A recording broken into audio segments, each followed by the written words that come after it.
जिल्हा परिषदेची सीओ म्हणून तुमच्यासमोर उपस्थित आहेत। तर जिल्हा परिषद सोलापूर ह्या वर्षी बरेच उपक्रम इन द सेन्स की केंद्रच्या ज्या योजना आहेत, आपल्या स्टेटच्या ज्या योजना आहेत, डीपीटीसी अंतर्गत जो खर्च आहे, प्रमा आहे, ह्या सगळ्या गोष्टींमध्ये खूप चांगलं काम केलेलं आहे। मोदी आवासमध्ये आपण राज्यात प्रथम होतो सँक्शन देण्याबद्दल। इतर योजनांमध्येही आपली कामगिरी खूप छान आहे।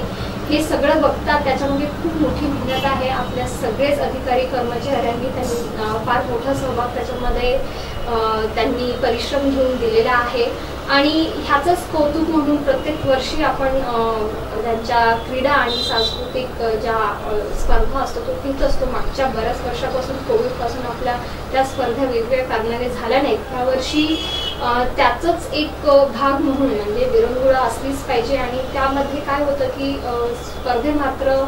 स्पर्धेमार्फत आपलं वेगवेगळे डिपार्टमेंट्स एकत्र येतात, कर्मचारी अधिकारी एकत्र येतात, त्यांचं कोऑर्डिनेशन एकमेकांशी जे कुटुंबाचं एक वातावरण आहे ते निर्मिती इथे आपल्याला होताना दिसून येते।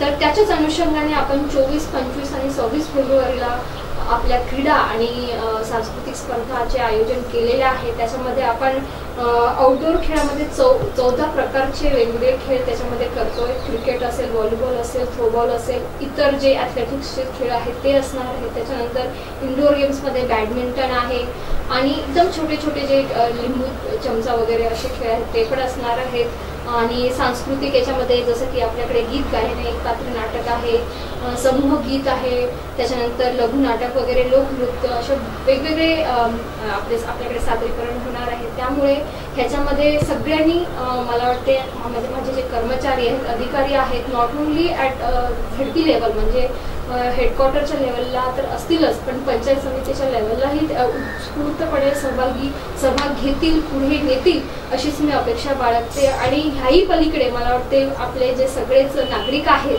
त्यांनीही आम्हाला सहकार्य करावं, आवर्जून भेटी द्यावं आणि त्याचं कुठे ना कुठे कौतुक करावं अशी अपेक्षा बाळगते।